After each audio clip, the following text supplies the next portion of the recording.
ಬರ್ಗರ್ನಲ್ಲಿ ಇರುತ್ತಲ್ಲ ಅದೇ ಆಲೂಗಡ್ಡೆ ಪ್ಯಾಟೀಸ್ ಇದು.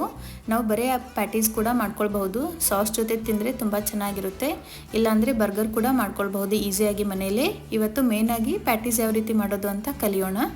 ಇದಕ್ಕೆ ನಾನು 3ರಿಂದ 4 ಬಟಾಟಿನ ಕುದಿಸ್ಕೊಂಡು ಅದನ್ನು ಸಿಪ್ಪೆ ತಗೊಂಡು ಸ್ಮ್ಯಾಶ್ ಮಾಡಿ ಇಟ್ಕೊಂಡಿದ್ದೀನಿ.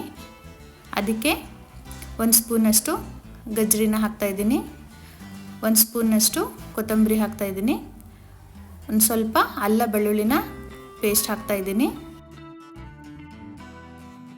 ಸ್ವಲ್ಪ ಲಿಂಬೆಹಣ್ಣಿನ ರಸ, ರುಚಿಗೆ ತಕ್ಕಷ್ಟು ಉಪ್ಪು ಹಾಕ್ತಾಯಿದ್ದೀನಿ,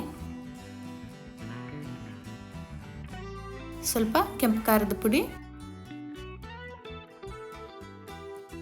ಸ್ವಲ್ಪ ಚಾಟ್ ಮಸಾಲ, ಗರಂ ಮಸಾಲ, 2 ಸ್ಪೂನಷ್ಟು ನಾನು ಕಾರ್ನ್ಫ್ಲವರ್ನ ಹಾಕ್ತಾಯಿದ್ದೀನಿ.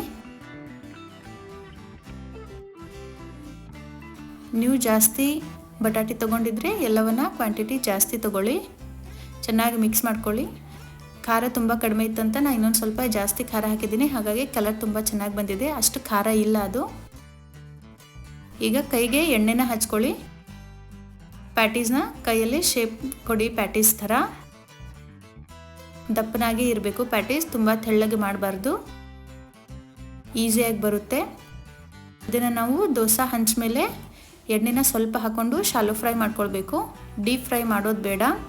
ಈಗ ನೋಡಿ ದೋಸೆ ಹಂಚಿಟ್ಟಿದ್ದೀನಿ, ಸ್ವಲ್ಪನೇ ಎಣ್ಣೆ ಹಾಕಿದ್ದೀನಿ ನಾನು.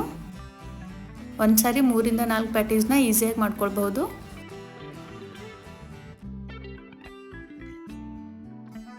ಸ್ವಲ್ಪ ಫ್ಲೇಮ್ನ ಜಾಸ್ತಿ ಇಡಿ. ನೋಡಿ ಈ ರೀತಿ ಗೋಲ್ಡನ್ ಬ್ರೌನ್ ಆದಮೇಲೆ ಹೊಳ್ಳಿಸ್ಕೊಳ್ಳಿ. ಈಸಿಯಾಗಿ ಮಾಡ್ಕೊಳ್ಬಹುದು. ನೋಡಿ ನಮ್ಮ ಪ್ಯಾಟೀಸ್ ರೆಡಿಯಾಗಿದೆ. ಇದನ್ನು ಹಾಗೆ ಬರೀ ಸಾಸ್ ಜೊತೆ ಮಯೋನೀಸ್ ಜೊತೆ ತಿಂದರೂ ತುಂಬ ಚೆನ್ನಾಗಿರುತ್ತೆ. ಇಲ್ಲಾಂದರೆ ನಾವು ಬರ್ಗರ್ ಕೂಡ ಮಾಡ್ಕೊಳ್ಬಹುದು. ಬರ್ಗರ್ ರೆಸಿಪಿ ಬೇಕಿದ್ದರೆ ಕಾಮೆಂಟ್ ಮಾಡಿ, ಅದನ್ನು ಕೂಡ ನಾನು ಶೇರ್ ಮಾಡ್ತೀನಿ. ಈ ಪ್ಯಾಟೀಸ್ನ ಖಂಡಿತ ಟ್ರೈ ಮಾಡಿ, ತುಂಬ ಚೆನ್ನಾಗಿ ಬರುತ್ತೆ. ಧನ್ಯವಾದಗಳು. ಜಾಯಿಂಟ್ ಫ್ಯಾಮಿಲಿ ಫುಡ್ಗೆ ಸಬ್ಸ್ಕ್ರೈಬ್ ಆಗಿ. Thank you.